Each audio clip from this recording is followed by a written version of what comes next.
Sécurité routière, le Parlement européen veut améliorer l'information délivrée aux conducteurs et équiper d'ici 2015 les voitures neuves d'un système d'appel automatique des secours en cas d'accident. Le but, sauver des vies. 85 personnes par jour continuent de mourir sur les routes de l'Union et cela pourrait être vous. Même si en Europe, ces 10 dernières années, le nombre de tués sur les routes a diminué de 36%, ce n'est pas suffisant. Les 27 aimeraient voir ce chiffre être divisé par 2 d'ici 2020. Pour y arriver, ils misent sur la technologie embarquée dans les véhicules. Alors à quoi pourraient ressembler les voitures de demain? Direction un concessionnaire automobile.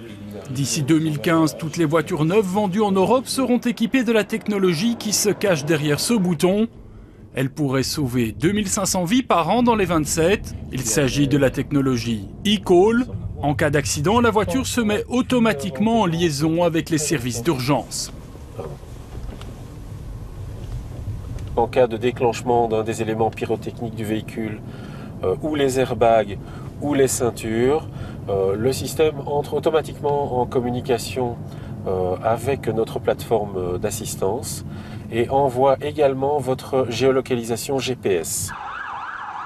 L'e-call peut fonctionner automatiquement mais pas uniquement. En cas de malaise ou si vous êtes témoin d'un accident, une simple pression sur ce bouton alerte les secours et précise le lieu de l'accident. En théorie, ce système semble prometteur, mais il a aussi ses inconvénients. Le revers de la médaille, c'est aussi qu'on va engendrer toute une série d'appels intempestifs. Donc certains vont utiliser l'e-call, par exemple, lorsqu'ils tombent en panne. D'autres vont se tromper de bouton, vont appuyer sur l'e-call pour d'autres raisons. Et donc ça aussi, il va falloir gérer ces appels intempestifs. Les 27 espèrent limiter le coût de l'appareil à 100 €, mais les spécialistes en doutent. Il pourrait coûter 3 fois plus cher. Alors généraliser ce type de dispositif aura-t-il un réel impact sur la sécurité routière? Pas si sûr. L'impact de l'e-call sur la sécurité routière variera de pays à pays. Dans un pays comme la Belgique où la densité de population est quand même assez importante, la densité de trafic également, il se passe très peu d'accidents finalement où le conducteur est seul impliqué dans une zone qui n'est pas du tout fréquentée, à l'inverse d'autres pays comme la Finlande ou certaines îles grecques par exemple. La sécurité des véhicules a énormément évolué au fil des décennies. On est loin de ces images de simulation d'accidents tournées dans les années 60. À l'époque, on testait l'importance du port de la ceinture de sécurité rendue obligatoire depuis. La technologie embarquée n'est pas la seule piste pour améliorer la sécurité routière. Le législateur européen mise aussi sur l'information à disposition des conducteurs. Petit test, quelle différence y a-t-il entre ces deux pneus? Aucune, me direz-vous, ils sont noirs et ronds. Pourtant, à partir de novembre 2012, la différence vous sautera aux yeux. Les constructeurs seront obligés d'y apposer un label européen.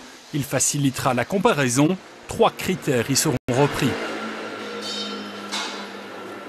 L'étiquette comprend le nombre de décibels qu'émet le pneu lorsqu'il roule. Ici, vous pouvez retrouver le niveau de consommation d'essence que peut produire un pneu au niveau de sa longévité. Maintenant aussi, très important, au niveau de la sécurité, vous retrouvez ce qui est de l'adhérence au roulement au niveau des sols mouillés. Par temps de pluie, il y a 18 mètres de différence au freinage entre un pneu de catégorie A et un pneu de catégorie G. Certains fabricants n'ont pas attendu l'obligation d'informer les consommateurs pour déjà apposer de telles étiquettes sur leurs produits. Alors, ouvrez l'œil.